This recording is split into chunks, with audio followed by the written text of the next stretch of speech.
Good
evening. Welcome to our 2020 Forum series here at Florida Today. Tonight we're hosting our first forum of this season featuring U.S. House District 8, which covers Brevard and Indian River counties, as well as part of Orange County. Because of COVID-19, we want to make sure everybody's safe. So that's why we're doing all of our forums this year via live video. That's why you're probably watching us via Facebook or online. Tonight's forum is organized by Florida Today as well as Treasure Coast newspapers, both part of the USA Today network. Our partners are the League of Women Voters of the Space Coast and Eastern Florida State College. I am Isadora Ringel. I will be your co-host tonight, and I'm also the engagement editor at Florida Today. My co-host will be Larry Reisman. He is the community editor at Treasure Coast newspapers, and he is based in Indian River County. Welcome, Larry. Thank you.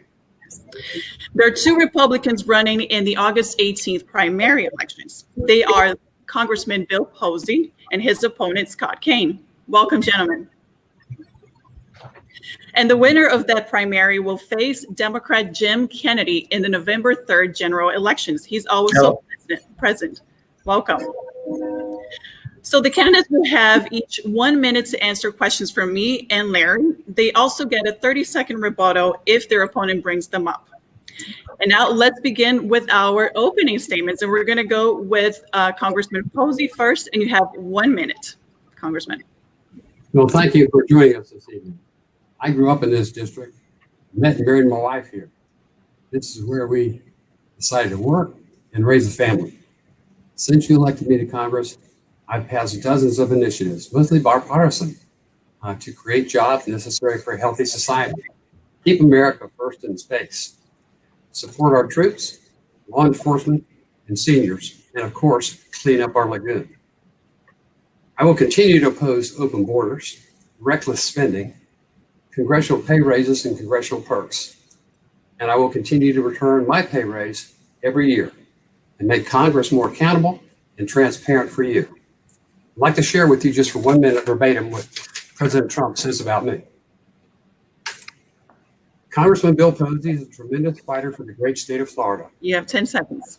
Supporter of MAGA agenda, strong on crime, Second Amendment, loves our veterans and law enforcement, and has my complete and total endorsement. Thank you. Thank you. Mr. Kennedy, you're next. Thank you for having me today. My name is Jim Kennedy, and I'm running to be your next representative in Congress. I'm running because we have to do better. We must do better than an economy that benefits only the top 1%. Americans are hurting economically, socially, and medically, and our government is not doing enough to solve these problems.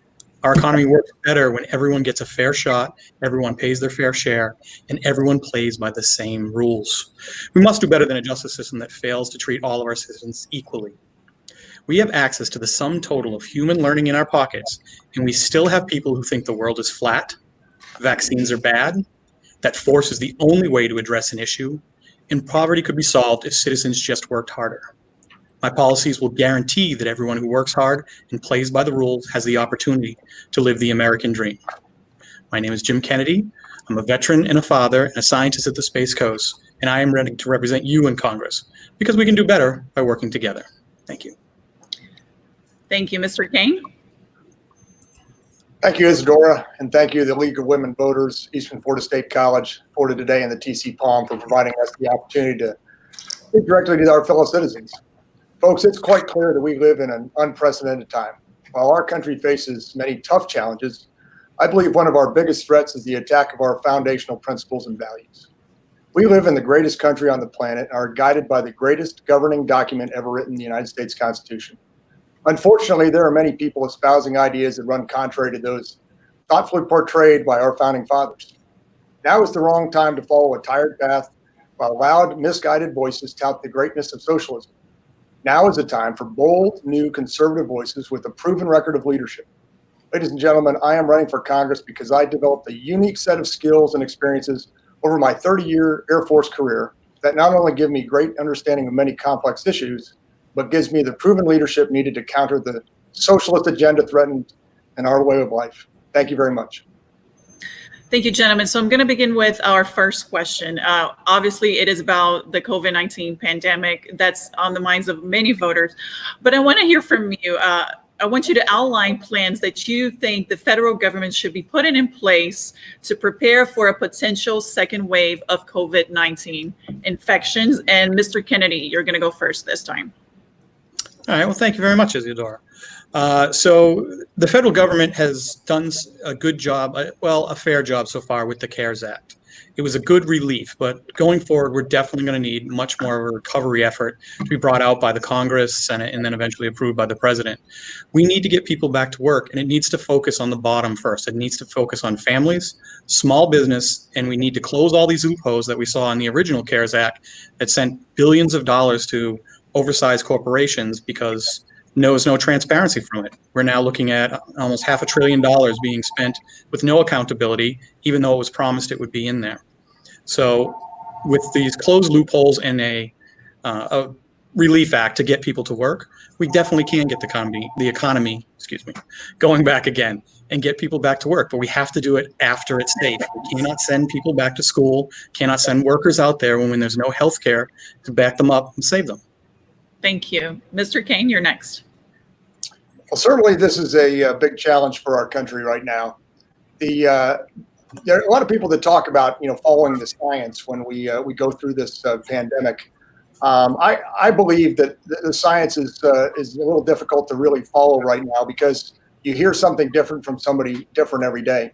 I follow the United States military statistics. Every day I look at how many people in our military have contracted the virus and how many of them have died from it.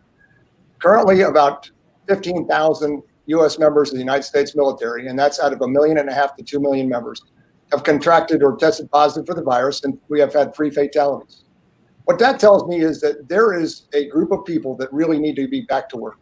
We need Americans to do what Americans do, and it's to be innovative and out in society, and we need to do it as safely as possible. The United States military is a perfect example of how to execute the mission and do it properly. And so my plan is to get us back to work safely. Thank you. Mr. Posey? Well, thank you. COVID-19 is a horrible, unforeseen pandemic for sure.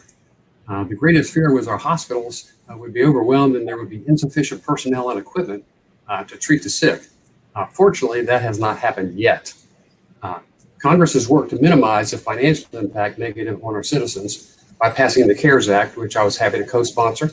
And I might add, my amendment allowed thousands of NASA contractor and defense contractor personnel not to end up in the unemployment line. My office and I are busy every day helping people navigate the systems to locate the proper assistance. Loneliness, desperation, and isolation also cause deaths. We can't let the treatment be worse than the disease. I think we should reopen our schools as soon as it can be done safely, and we need to follow the consensus advice of the experts. Thank you. Now, Larry, you're going to ask the next question with Mr. Caine going first. Thank you. Mr. Caine, the $600 per week in federal unemployment benefits approved by Congress earlier this year expires at the end of July. Should Congress expand those benefits? If so, should the $600 remain the same? If not, what can Congress do to assist the millions of Americans who have lost their jobs and won't have them back by the beginning of August? Well, Larry, the CARES Act and all the efforts we've had to take care of our families while we're out of work during this pandemic were necessary evils in my mind. We need to incentivize people for going back to work. And frankly, I'm not a fan of adding extra incentive. I talked to a business owner today who said that, for some of his employees, it's a decision between coming to work or not going to work and receiving unemployment. So my thoughts is that we need to incentivize people to work when they can do so safely and continue to get the economy going, as opposed to just having people sit at their home. So once again, the pandemic is a horrible thing, but the economic engine that drives this country isn't the only thing. It's also the way of life of human beings. And we need to figure out a good way to get people back to work and not to incentivize people not working. Thank you. Mr. Posey, you're next. Sadly, the $600 that Larry talked about in unemployment is more than most people, not most people, but some people make. And so it has disincentivized people to go back to work, which is unfortunate. Some of us tried to put a cap on there saying you would get your state unemployment and up to $600 in benefits, equal to the pay that you were losing. Unfortunately, in the negotiations, that lost out. So we're still analyzing the effectiveness. And if there's a round two of a CARES Act, it's going to have to be adjusted accordingly. All right. So let's move on. We can go back to COVID-19 later, but I want to move on to the topic. Is it Dora? It's Dora. Do I not get to answer? So sorry. I am so sorry, Mr. Kennedy. Go ahead. Thank you. The $600 was a good start. It is a relief for people. It is definitely a Band-Aid. Unfortunately, most people in Florida, it was tied to unemployment.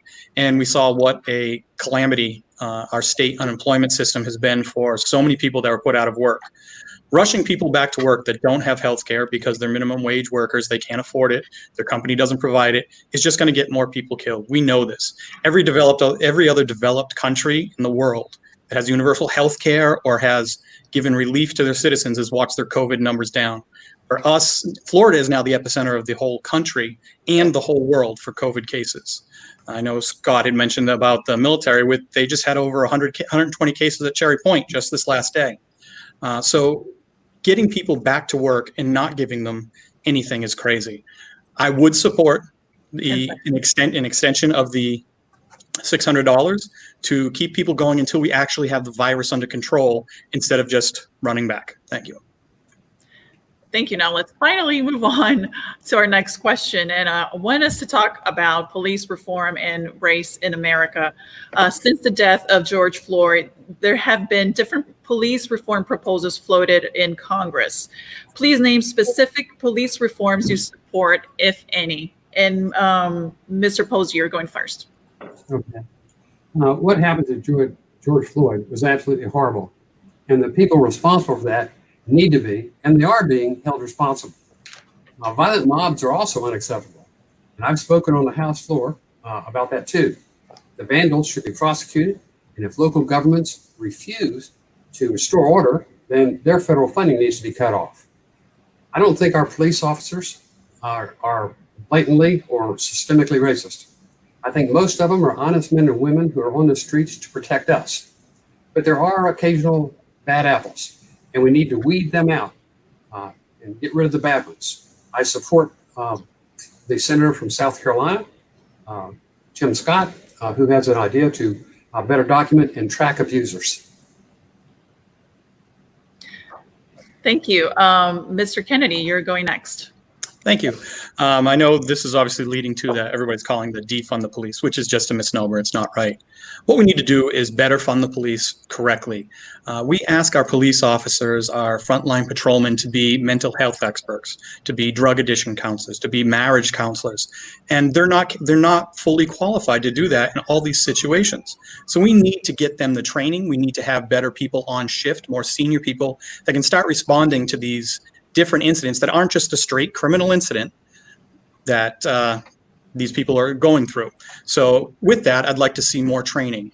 We know what happened to George Floyd is evil. I was just sitting down with our sheriff here in Brevard, and he called the officer evil, pure hate and psychopathic. It is crazy and it's terrible to watch something like that happen. Most police officers are good. We need to give them better training and more help to deal with these situations that they're not trained for and they're not there for. They're there to handle criminal complaints. Thank you. Mr. Caine. Well, once again, I echo what the other two gentlemen said about the George Floyd situation. Obviously, that is unacceptable, should never happen in our society. And unfortunately, it does from time to time. Once again, it does need to be prosecuted, and we use the justice system as it was intended to be used in order to bring people to justice. As far as the police reform is concerned, I too agree that we need more funding instead of less funding. Instead of defunding the police, let's provide more funding for their salaries and their training, so that we get better trained and better prepared police force to deal with the issues at hand. The simple problem is that when you say that we're just going to take away some of their duties, how do you deal with a 911 call when somebody shows up at a home and it's supposed to be 10 seconds. Just a little dispute between people, and it ends up being a situation with a firearm? You need the police. Thank you. And Larry's going to ask the next question, with Mr. Kennedy going first. Thank you. Please give an example of something specific you've done that has displayed your commitment to improving lives of people who are members of groups that have been discriminated against. Well, as a disabled veteran myself, I've been a veteran. I've been a member of the VFW, Disabled American Veterans, and other groups, and I've spent a lot of my time working with them. As you know, Mr. Caine it will attest, getting through the medical and VA system is not always the easiest. So helping people navigate that, I've volunteered my time for that. I've also volunteered for helping people in the legal system. There's a great concern with people with PTSD and about how police and everyone deals with them. With that, I've sat in. We have a council. We're starting to do a program here where a 911 caller asks if someone's a veteran. That way, a PTSD counselor can be assigned with the police. So going forward with that, we've also, these Black Lives Matters movement. People are hurting. There's racism in America, and we cannot legislate it away. We need to start doing something and talking about these issues and not putting them buried. Mr. Caine, you're next. Well, frankly, the time I spent in the United States Air Force was eye-opening for me. The cross-section of America that you see when you serve in the military is just a wonderful thing. I served with people from all over the country, from all walks of life, and learned a lot of stories of people that I probably wouldn't have if I just sat here in Indian River County. I tell you a story about helping an individual that came from Chicago, and he left Chicago because he had a baby and a wife, and looked around, and all of his friends were either in jail or being killed. And he said, what I need is to get out of here and find a new life. And so he joined the United States Air Force. And then as part of his mission in the United States Air Force, I got to partner with that individual to help him become a better person and be better trained for society. And it was a touchdown. Thank you. Mr. Posey. No, thank you. I have honored the legacy of Harry and Harriet Moore in many ways. I don't know if you're familiar with them. They were civil rights workers, martyred, had their home blown up on Christmas Eve, and both of them died. I got the appropriation to build the Harry and Harriet Moore home site, which is a fabulous place to go visit. I named the Cocoa Post Office after Harry and Harriet Moore, as well as recreation facilities and a community center in Fellsmere in Indian River County. I also saluted the 165th Infantry, the Puerto Rican regiment known as the Buccaneers, with the Congressional Gold Medal to honor them. They were the last segregated unit in the United States Armed Services, and they were terribly discriminated against. And when we had the ceremony, there were tears in the eyes of everyone who ever served in that. They just never felt like they had their due recognition for the sacrifices that they made. General McAuliffe said he wished he had more soldiers like them. Thank you. I want to move on now to the issue of how you would govern and about the issue of bipartisanship, which we know is so crucial nowadays. We talked about police reform, about COVID, but I would like to know, how would you go about working with across the aisle to make sure that, say, a police reform package or any other COVID relief gets passed? Can you tell me specific things that you would do? And Mr. Caine, I'm going to start with you. Well, Zorda, thanks for that question, because it really plays right into the wheelhouse of where I came from.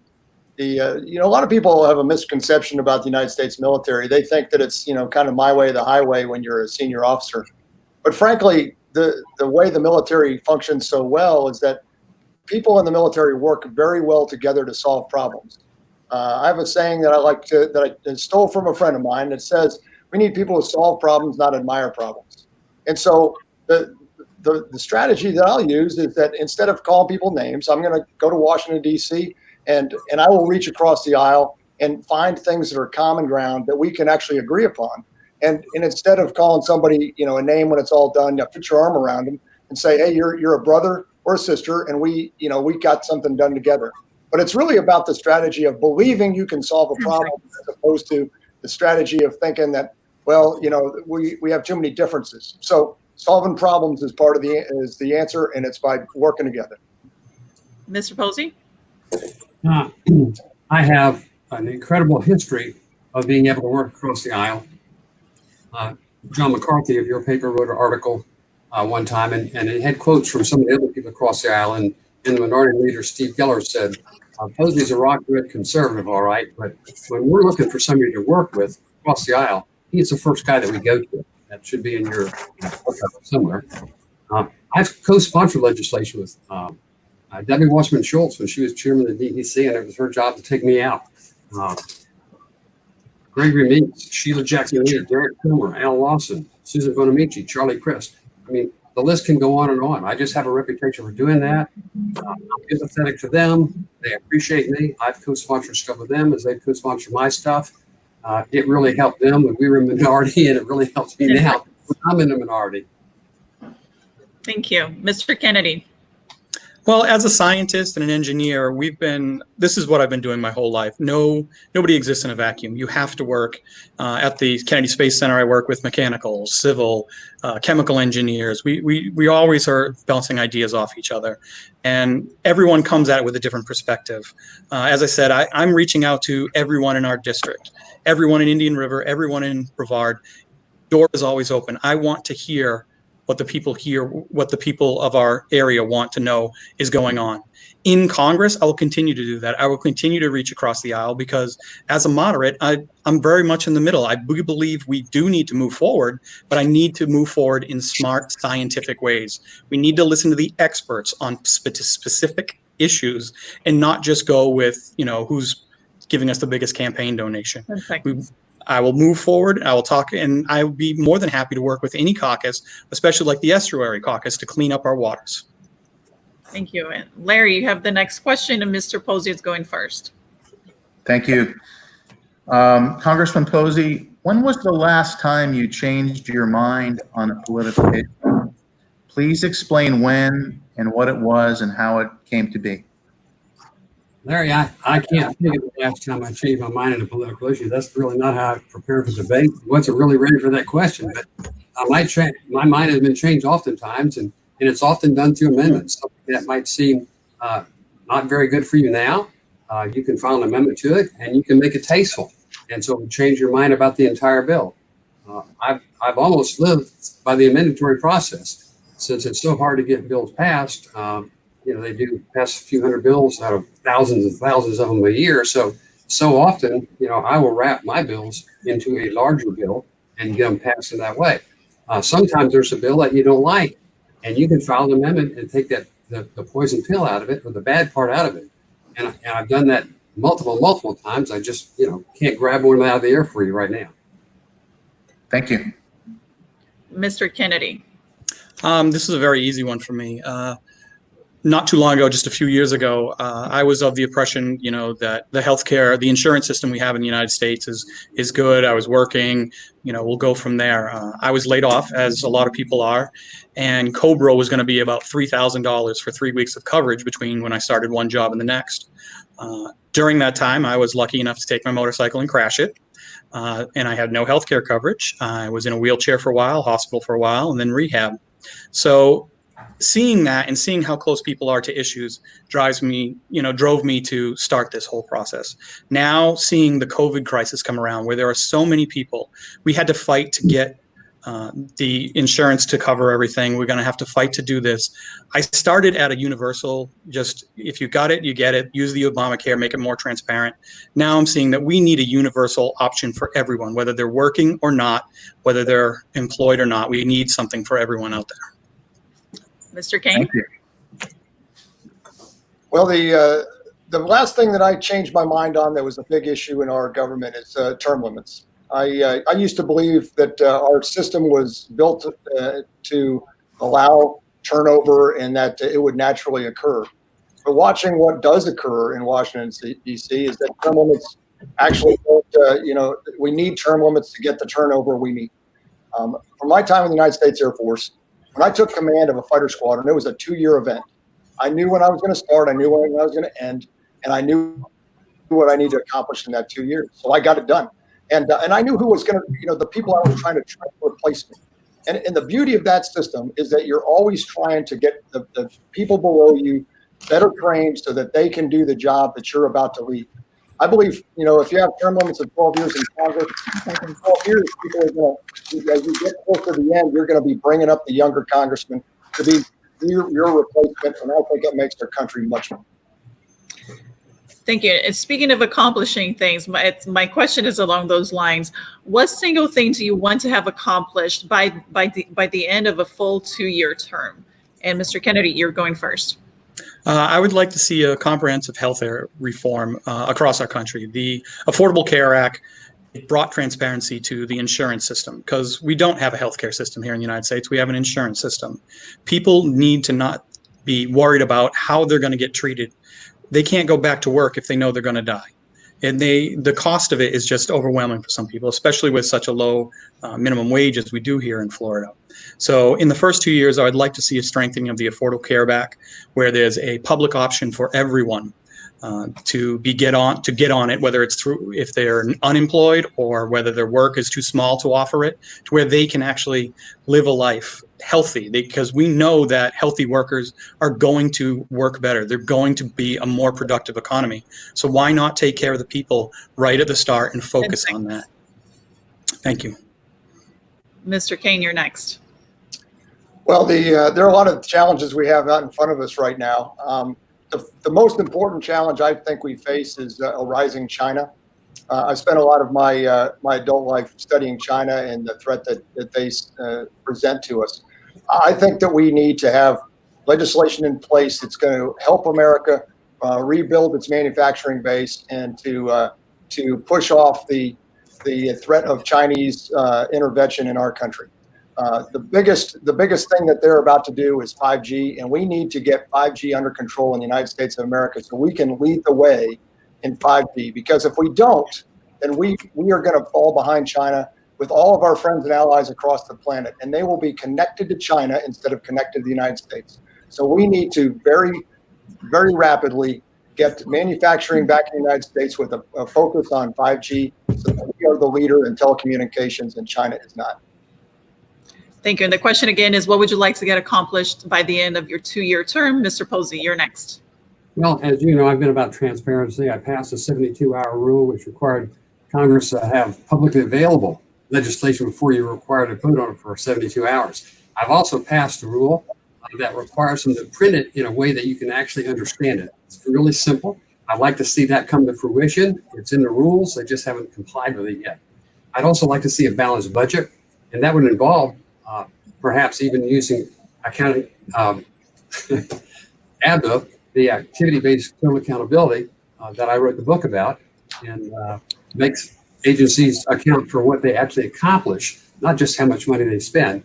And you could read that online for free at billposey.com. Finally, I'd like to see an end to sequestration. That has really devastated our military. It hurts their ability to plan. Obviously, it hurts their funding. Thank you. Thank you. And Larry, you got the next question with Mr. Caine answering first. Thank you. The Indian River Lagoon is one of the most important local issues in this race. Can you please outline what each of you has done in the past year to help the lagoon? Well, I'm not certain that I have personally helped the lagoon too much in the past year. However, as a member of Congress, what my intent is that we need to have federal legislation that helps the state solve its own problem.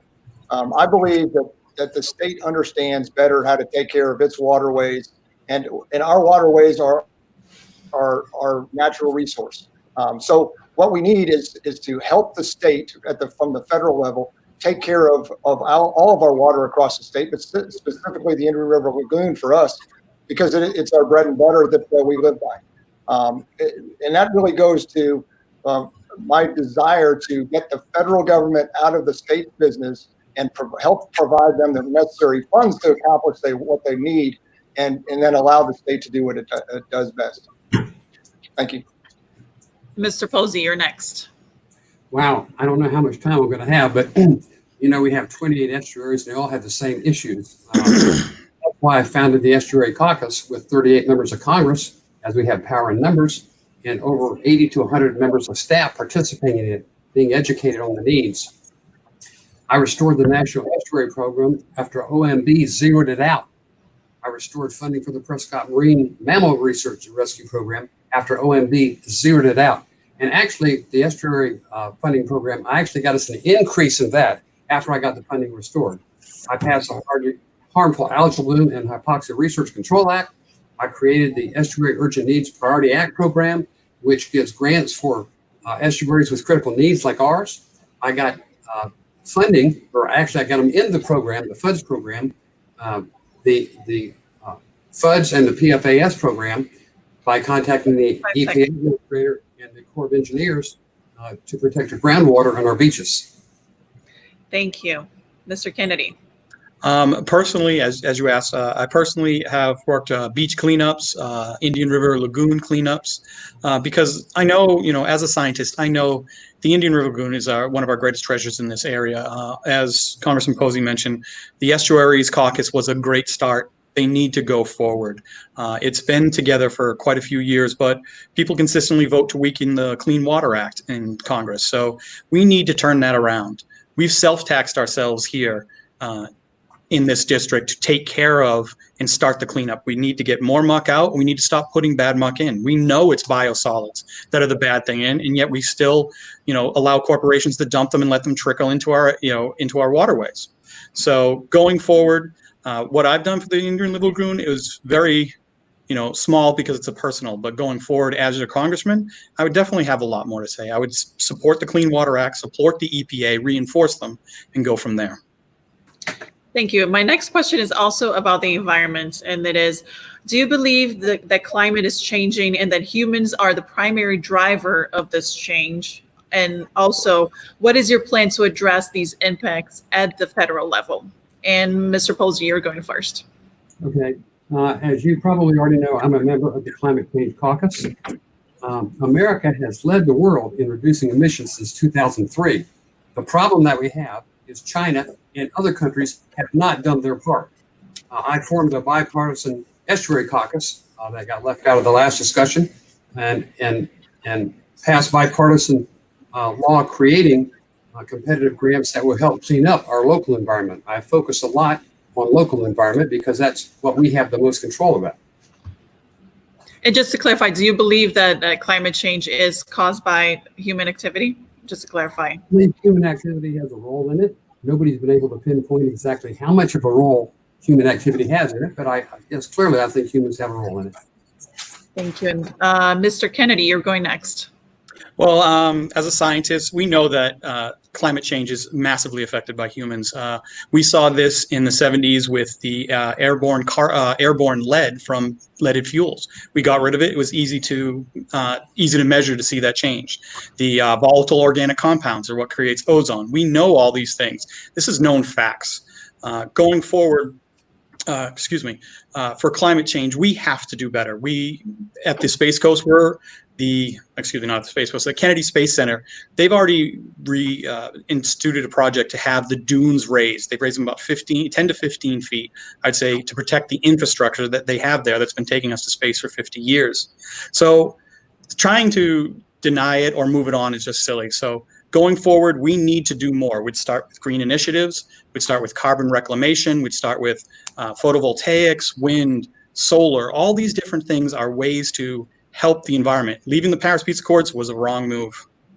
Thank you. And again, for those who are just joining us, the question again is if the candidates believe that if climate change is caused by human activity, and if so, what do they think the federal government should do to address that? And Mr. Caine, you're going next. Well, certainly climate change is something that occurs. The degree that the humans affected is not really determined at this point. However, like everything, all of the environment affects itself. So there's no doubt that what we do as human beings have some effect on climate. What's pretty interesting though is that when you get on a train and you drive, chug along to Xi'an from anywhere in China, about every 5 miles there's a smokestack pouring black smoke into the air.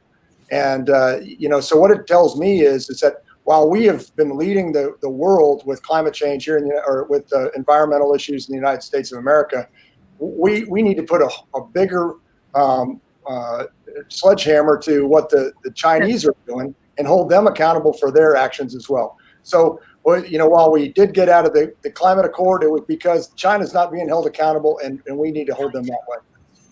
Thank you. Larry, you got the next question. Gentlemen, what can you do if elected to ensure the space industry remains vibrant on the Space Coast, and how do you think that should occur? Mr. Kennedy, you're going first. Thank you. Larry, great question. As a rocket scientist, I'm very interested in that. This is the greatest dream of anybody that starts with STEM, is to end up here. So I am very lucky. The best way to see it going forward, and we're seeing this now, is with folks like Jeff Bezos, Elon Musk, the corporate investment in it, as well as leadership by the government and investment by the government. We can continue to keep going forward through all the different programs they have coming up, exploring the stars. Not only that, but I'd like to see investment here in the Space and Treasure Coast in advancing our residents by more education, building vocational schools, more technical schools, so that we're getting the talent that we need at all these space jobs, and we don't have to import it from all over the world. We need to bring up the education level so that our people here, our residents, are the ones that are going to get these jobs. So bringing them in, it's a mix of government and corporate. Thank you. Mr. Caine. Well, I've been a huge supporter of the space industry, Space Force, since I was a little kid, just like everybody else probably around here. When I attended the School of Advanced Air and Space Studies in Alabama, I learned quite a bit about space, and at that point is when I became an advocate for a U.S. Space Force, which was contrary to most of the officers that I served with in the Air Force. But I've been a big advocate for that because I think what that has done for us is that it enables the professionals who understand space in our military to take it to the next level. And then once again, we need to do public-private partnerships, as we have done with SpaceX, to take the innovative spirit of Americans and to create as much as we can in that space industry. And I think the president is spot on with the Space Force.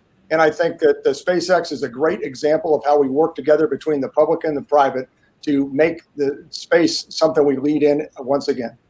Thank you. And the question again is, what will you do to keep our space industry vibrant on the Space Coast? Mr. Posey. Well, in our office, we have a motto. We sell space every day in every way. Every intern knows it. Every fellow knows it. Of course, every staff member knows it.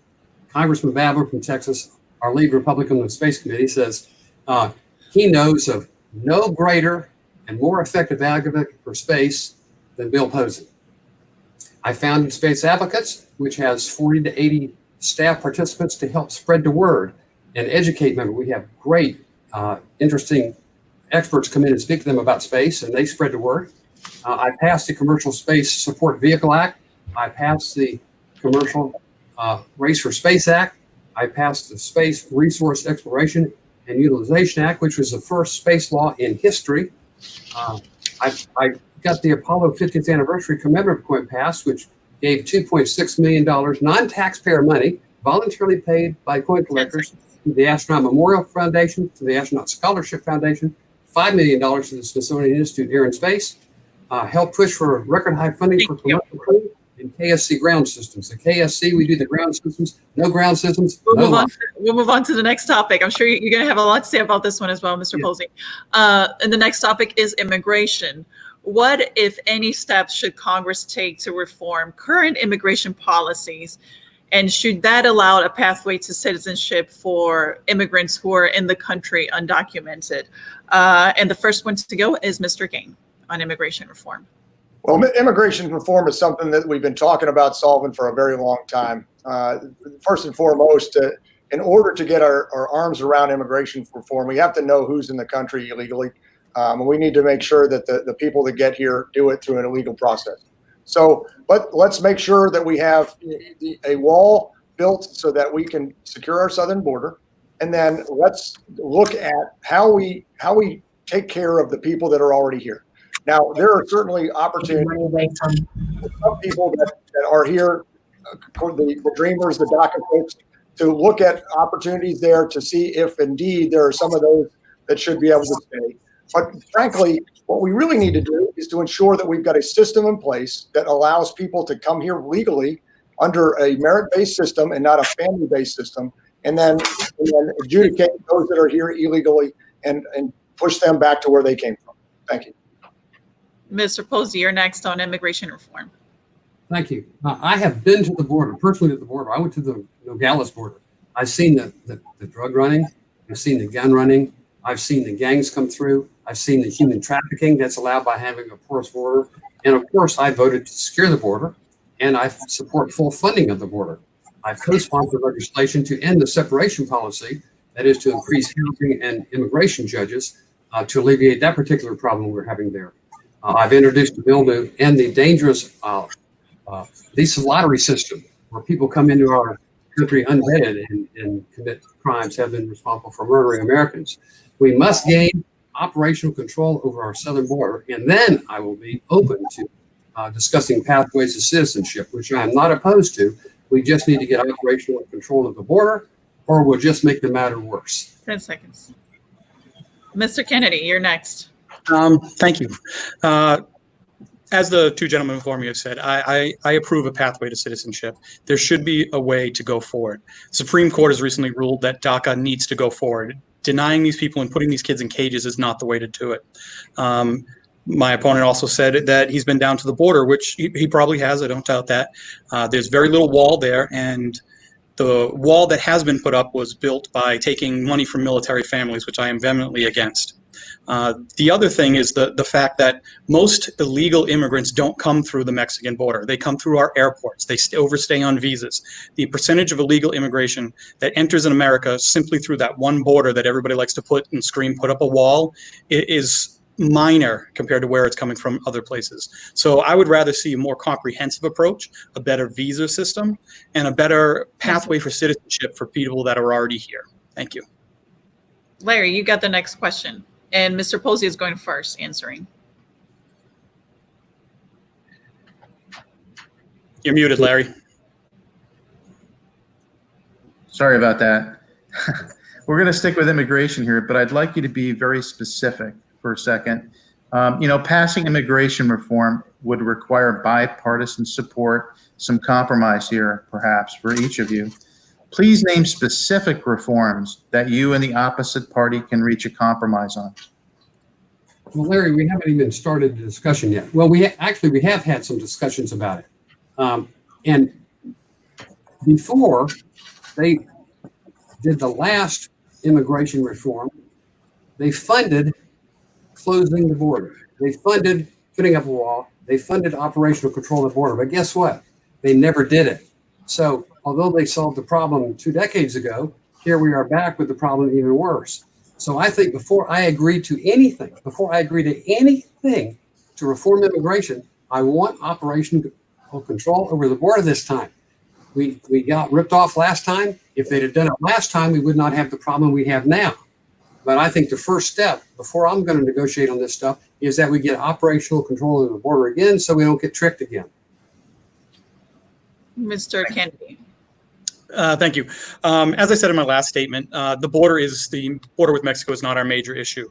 And there are many congressmen and senators in the House and Senate that know this. There's a lot of people to work with to find common ground. Most people can agree, I hope most people can agree that DACA is, the delayed entry it's good. These people have been here their entire lives. They came here as children. Why can't we start by getting them here, getting them citizenships? Maybe you have to pay a back tax or something like that. There's plenty of different options. An improved visa program, as Mr. Caine said earlier, it needs to be reformed. We are seeing millions and millions of people applying, but it's very biased and unfair to also not only what we need here for workers in America, but what country of origin you come from. The last way is just a pathway to citizenship for anybody that's already here. Trying to kick everybody out and be all very aggressive with it is not going to solve the answer. Thank you. Mr. Caine? Well, once again, we really need our borders secured, and that it's not just the southern border, it's all borders. And so it's a requirement to have a good visa program in place, and then also secure the southern border to ensure that we can move forward. And I think that there are people on both sides that would like to solve that part of the problem. And I think that the other issue that they would like to work together on is DACA. Now, DACA is not, as it's touted by the media, not everybody has been here their whole life and has no home back in their foreign land. A lot of them travel to and from oftentimes, and so it's not a full release of all the DACA, but it's we need to look at people individually and see what their situation is, and see who should have a pathway to citizen, not just carte blanche. Everybody gets that pathway. So between the visa, looking at the visa program and DACA, I think there's some leeway there. But once again, we absolutely need to secure our borders. Thank you. And our next question is about healthcare. As you know, the Trump administration is trying to end the Affordable Care Act. What, if anything, should replace it? And Mr. Kennedy, you go first. I don't think anything should replace it. I can understand there are errors with it. There are weaknesses, but one of the biggest things with it is pre-existing conditions, which the Trump administration is attacking right now. Pre-existing conditions aren't just you have cancer, it's diabetes. Insurance companies, and we have an insurance system, not a healthcare system in this country, they're trying to be allowed to have any ways to go forward and to kick you off or to raise your rates. So I wouldn't be in favor of removing the Affordable Care Act. I'd be in favor of either reforming it. Reforming it would be probably the best way to say it, to improve it so that all Americans have a path, whether it's through their work or a public option that's affordable for these people making a minimum wage. We need a healthcare system in the United States that takes care of the people first and corporations later. Right? Doctors are going to make money. All this is going to happen. So the Affordable Care Act does need to be strengthened. It needs to be transparent, and it needs to go forward from here and not canceled. Mr. Caine, what should replace the Affordable Care Act? Well, the Affordable Care Act didn't do what it said it was going to do. Now, there are good parts of the Affordable Care Act that we need to continue to maintain. We do need to watch pre-existing conditions, but the simple fact is very, very few people are affected by the pre-existing conditions situation. The simple fact is that those that are under employee health care systems already are covered for pre-existing conditions. Those under Medicare are covered under pre-existing conditions. So there's a smaller slice of the population that's a case for. So we need, whatever we do needs to cover that. However, we need to do things that allow the states to work together in conjunction with each other. We need to find a way to bring down the cost. If you are not on a plan with your employer, the ridiculously high costs of the Affordable Care Act are untenable at this point. So we need to do something to allow the corporate, the companies to have a competition together. Thanks. Mr. Posey. Before Obamacare, the American healthcare industry had three problems, and it was pre-existing conditions, insurance companies that actually dropped you first time you got sick, and adult children who weren't living at home. Poll after poll, survey after survey, identified those as the three big problems with our healthcare delivery system. Obamacare was supposed to take care of all that, let you keep your same doctor, let you keep your same insurance company, and cost less. It didn't keep any of those promises as well as some others. We need to return to a healthcare system that has more competition. I went to Kathleen Sebelius, who is head of the agency bringing forth Obamacare, and said, look, these are the three issues. Why don't we just get together and try and iron out a compromise on those rather than throw the baby out with the bathwater and having the government take over 1/6 of the nation's economy? And her answer to me was, because we don't want to. That's not sufficient. I think competition will drive down prices. We're starting to see now some activity in some states, and at the Capitol, prices actually advertised. So you can shop your price. Thank you. And Larry, you have the next question, and Mr. Caine will go first answering. Sounds good. Accomplishing anything in a body as large as Congress is no easy task. How were you able to complete goals when facing large bureaucracy in the past? Pick one and explain it, please. And just for the sake of time, because we only have 6 minutes left, I'm gonna ask you to answer the question in about 30 to 40 seconds. And my apologies for that, but I want to make sure that each of you gets a closing statement. Well, when I was a group commander in Las Vegas, Nevada, I was offered an opportunity to get some simulation for my training exercises. They offered me $1.2 million a year for the next 3 to 5 years in order to get this simulation. Unfortunately, it wasn't something I needed. And so I turned it down. I said, we don't need to spend and waste this money when it's not something we don't need, as opposed to how we always operate is you just take whatever you're given. So in my mind, what we need to do a much better job of is fiscal responsibility in that big government bureaucracy and turn back money and use baseline budgeting to solve that problem. Thank you. Mr. Posey. Well, thank you. You do whatever it takes, Larry. And real life experience at these things really helps. Isadora, your paper wrote a story about the mother whose 3 children had been kidnapped and taken to Lebanon, who was not a signatory to the Hague Convention. The Department of Justice, the FBI, the Department of State, their ambassador, our ambassador, nobody could get the kids back. I called on my problem-solving abilities and my background with budgets, and within 72 hours, I got those children safely home. 10 seconds. Thank you. And now we're going to move on to our closing statements, finally. Would you like me to answer again? Oh, I am so sorry, Jim. I keep doing this. My apologies. Please go. All right. Things like this come up in the engineering and the science world all the time. The best way to do it is the best way to confront these big bureaucracies and these big government agencies is with facts and figures. When solar photovoltaics would start becoming a huge thing, I found an unsafe method that they were being installed all around the country, and I reported it. You bring it up, you put a white paper out, and you say, look, you're going to get people killed. This is dangerous. We need to change this, and we need to reduce the 0 point energy. Well, it's more technical than we need, but yep.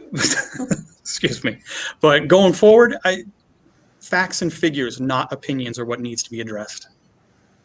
My apologies again, Mr. Kennedy. Now we're actually moving on to closing statements. And again, I'm going to ask you to keep it short at roughly 30 seconds, just because for the sake of time, if you can differentiate yourself from your opponents. And Mr. Posey, you're going first. Well, I want to thank the voters for putting their faith and trust in me over the years. I often get as angry and frustrated with the Congress as you do, believe it or not. But Florida today really hit the nail on the head when they called me a problem solver, because that's what I do best. As you've heard this evening, I have the strong record of passing bipartisan, common sense measures to move America in the right direction. I didn't come to Congress to be a talking head. I came to give you 100% every day because I love our community and I love this country. Thank you. Good night. Mr. Kennedy. You sure you don't want to just jump over? No? Okay. I just want to say thank you very much to Florida Today, the League of Women Voters, the TC Palm for putting this together. I'm willing to represent and listen to everybody. I don't just represent one section. I want to be the voice for the people here in District 8. As a scientist, I know it takes more than one person. You need these outside ideas. You can't be locked into one mentality that you've been in for 30 years and think that's going to be what changes things. So thank you very much for this opportunity, and I look forward to discussing more with you. Thank you. Mr. Caine, 35 seconds. Can you make it happen? Well, fellow Floridians, our founding fathers intended for the government to be run by we the people.